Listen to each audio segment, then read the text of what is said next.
This is 41 Today on 41 NBC.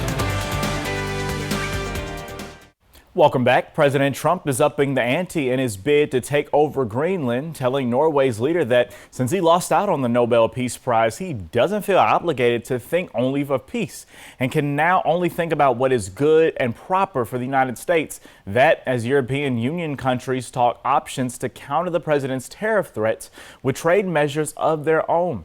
NBC's Alice Barr has the latest from Washington.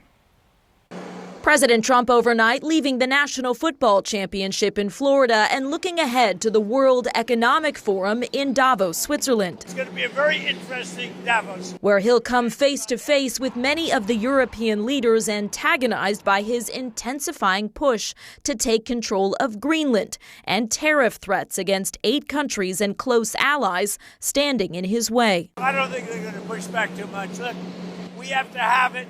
They have to have this done.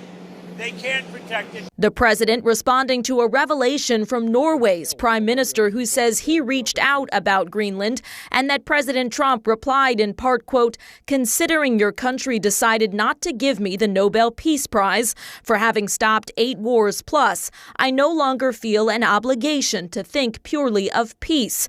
The Norwegian leader pointing out the Nobel Committee selects the prize winners, not Norway's government. President Trump rejecting that. If anybody thinks that Norway doesn't control the Nobel Prize, they're just kidding. While adding that he doesn't care about the prize. That as President Trump declined to answer when NBC News asked if he would take Greenland by force.